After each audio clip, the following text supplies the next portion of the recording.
No niin, tervehdys täältä Laitikkalasta.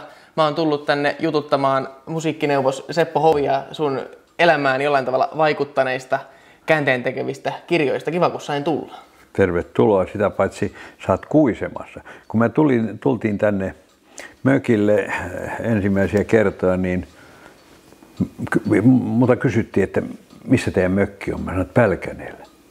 Hetkinen, missä siis? No Laitikkala. Ei, kun siis missä siellä kuisemassa?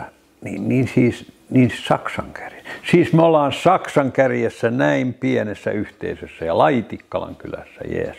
Tässä on kertynyt tämmöinen 3 kirjan pino pöydälle, missä on kirjoja, mitä sä tähän valitsit. Voitaisiin aloittaa tuosta paksuimmasta. Eli Lasse Lehtisen muutama vuosi 2017 Suomen 100-vuotisjuhlavuonna kirjoittamasta Väinö Tannerin elämäkerrasta. Miten se valikoitu tähän joukkoon? Se on semmoinen yleiskuvaus alkaen Suomen historiasta jo ennen itsenäisyyttä. Siitä saa hyvän kuvan meikäläisen sukupolvi menneistä vuosikymmenistä, koska niiden varsinkaan poliittista historiaa ei käsitelty koulussa ollenkaan. Jotenkin tuntui siltä, että aina kun syksy tuli, niin lähdettiin Rooman ja Kreikan jumalista ja keväällä päädyttiin niihin.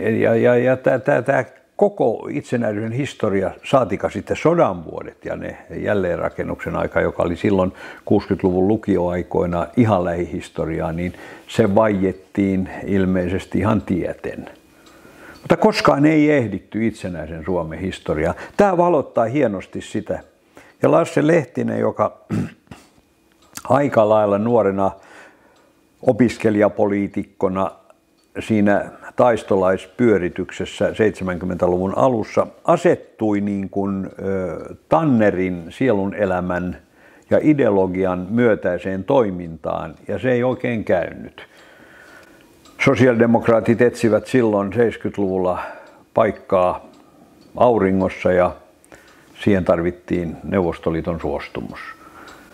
Kekkonen oli kävellyt pitkän sillan yli ja löi kättä selkeästi sinne päin, mutta sosiaalidemokraateilla oli vielä silloin 60-luvun puolessa välissä jonkin verran tietä lähteä sitten todelliseen hallitusvastuuseen. Ja tämmöinen tannerilaisuus, joka oli erittäin isänmaallista markkinatalouden oivaltavaa sosialismia, jollain tavalla onnellinen ideologia tähän pieneen pohjoiseen maahan, niin meinasi hautautua tuossa menneenä vuosikymmeninä tämmöinen suurmies, joka sodan aikanakin ymmärsi viedä työväenjoukot suomalaiselle sotatantereelle. Siitä syystä tässä ollaan. Monesti Tanner on ehkä jäänyt todellakin varjoon ja tavallaan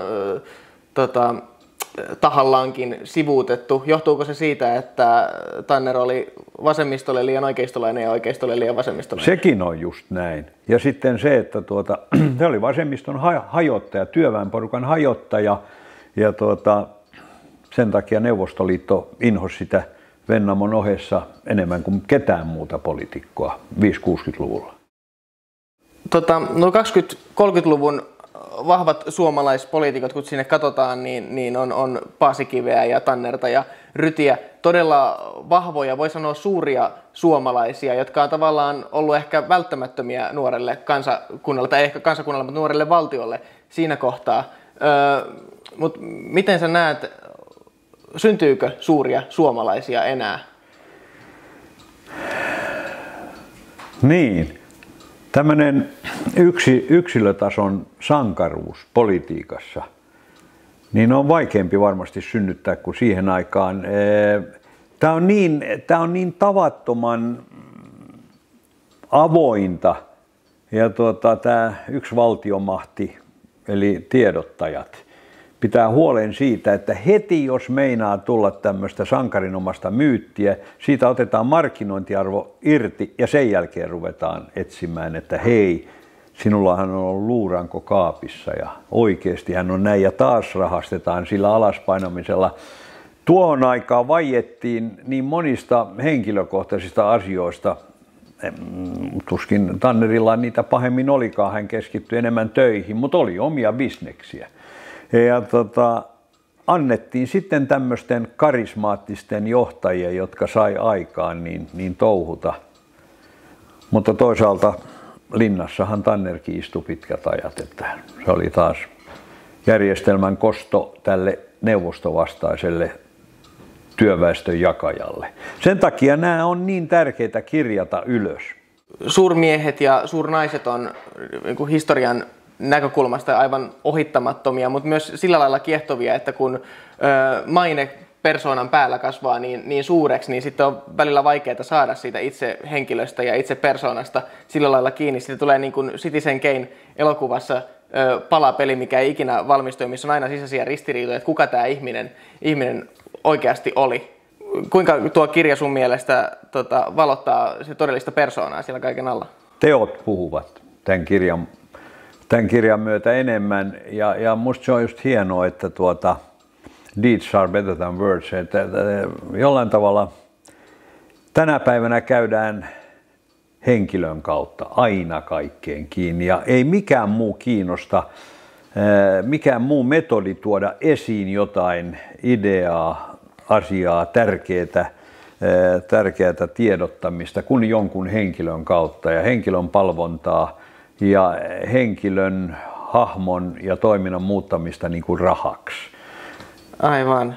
Mutta hedelmistään puu tunnetaan. Niin, joo. Ja Tanner on jättänyt semmoisen perinnön tänne, kuulu siihen porukkaan, joka oppi keskustelemaan vastapuolen kanssa, kuuluu siihen porukkaan, joka ymmärsi, että on viisasta demokratiassa suitsia ääripäitä, molempia ääripäitä. Ja se Suomessa on onnistuttu hyvin siinä. Ja osin jättänyt myös semmoisen perinnön, että esimerkiksi 70-luvulla ei Suomessa syntynyt terrorismia niin kuin Saksassa, vaan nämä ääritaistolaiset esimerkiksi, niin ne otettiin vierihoitoon ja heidät sidottiin puoluepolitiikkaan ja he kokivat, että he pystyvät nyt vaikuttamaan. Kun se koko iloinen semmoinen 60-luvun alun uusvasemmistolaisuus, jonka opiskelijanuoriso omaksui ja iloitsi, niin se oli ulkoparlamentaarista. Hei, me pistetään kapinaa vähän täällä päälle asiasta kuin asiasta. Mutta sitten kun se politisoitui niin, että perustettiin tämmöinen vähemmistön taistolaisporukka tonne kommunistipuolueen sekaan, niin sitten se muuttui semmoisen valheellisen, surulliseksi, ahdistavaksi pelotteluksi, että se ei ollut kivaa enää. Aika merkittävästi, kun mennään just tänne 60-70-luvulle, niin tietysti ohittamaton hahmo on Urho Kekkonen, jonka välit Tannerin kanssa ei nyt ehkä olleet kaikista miellyttävimmät, eikä tämä Lehtisen kirjakaan juuri Kekkosta ylistä.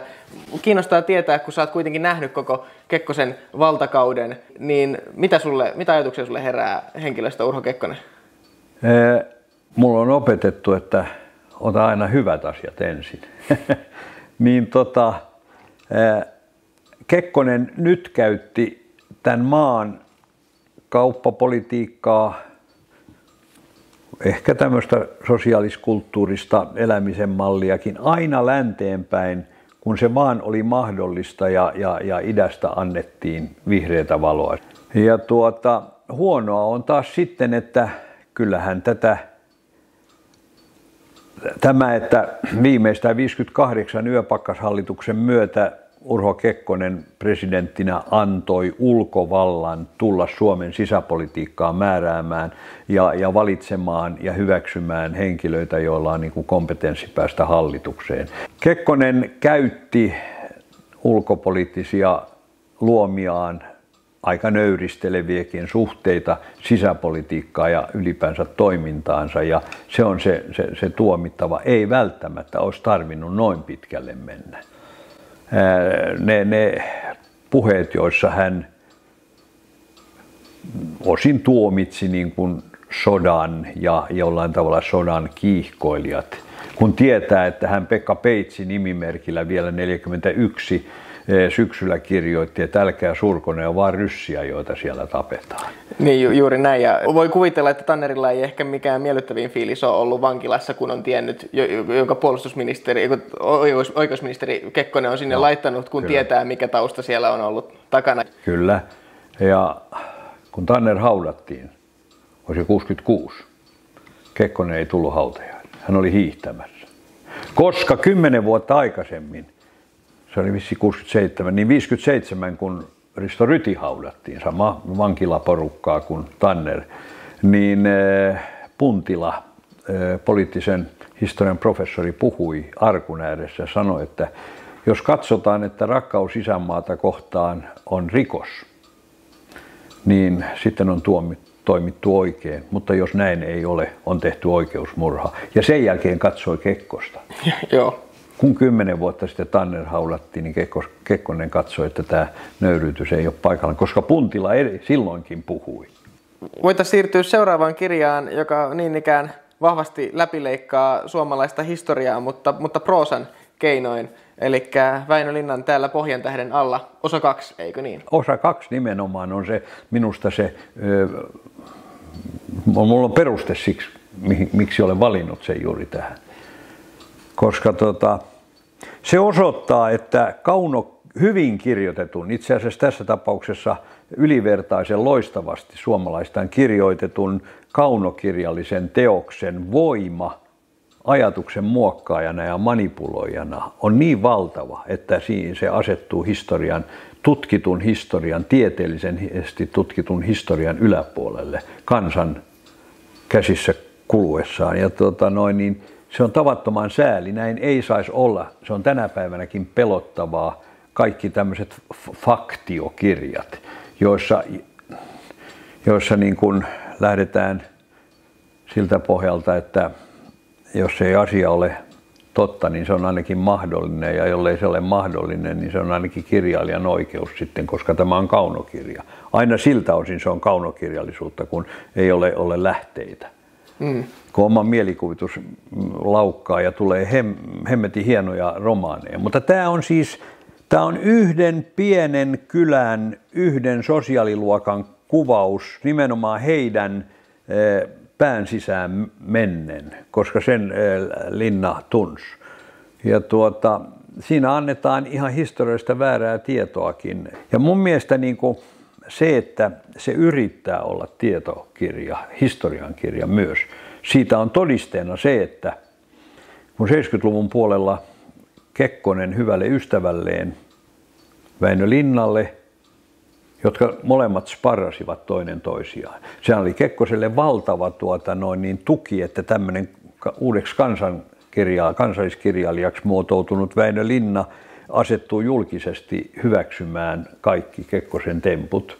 Ja Kekkonen toisaalta haluaa palkita Linnan ja antaa hänelle taiteen akateemikon. Ilman akateemista koulutusta. Joo, mutta hän ei ottanut vastaan sitä. Niin. Vaan sanoi, että minusta pitää tulla tieteen akatemia. Niin, aivan näinhän se meni. Joo, kyllä. Ja Linna, tai siis Kekkonen antoi hänelle tieteen akatemia. Eli siis tämä onkin tiedekirja eikä kaunokirja. Niin, jopa näin pitkällä. Kyllä, aivan. Tietysti Tuntematon sotilas, joka ilmestyi ennen tätä, on myöskin tämmöinen sammakkoperspektiivi. Se on sellainen puolijoukkueen tarina jatkosodassa. Ja sieltä käsin kimpoavat ajatukset, jotka helposti sitten väsyessään tuomitsevat korkeimman johdonkin.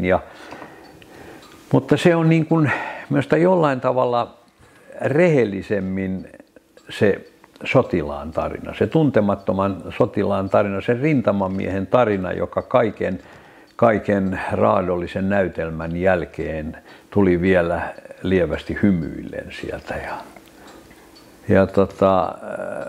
Tämä on jykevämpää vaikuttamista, niin ihan poliittista vaikuttamista. Ehkä Väinö Linna on tuossa vaiheessa tiedostanut jo oman valtansa. Varmasti juuri näin. Ja jättänyt työelämän ja heittäytynyt kokopäivätoimiseksi kirjoittajaksi. Kyllä. Ja vahvasti nojaa samalla lailla kuin Tuntematon sotilas kuitenkin sitten karaktereihin ja tavallaan tietyt hahmot palvelee ja se on tiettyä hienoa. Tarkoitusta juonessa. Ja ne on niin mehukkaita.